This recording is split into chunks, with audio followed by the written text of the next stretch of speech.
Gold is not gold unless you test it with fire.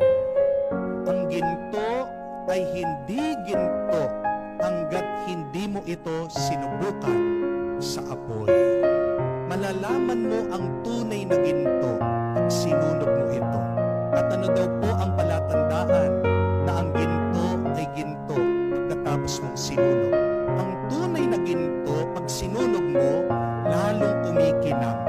True gold, if you burn it with fire, it becomes brighter.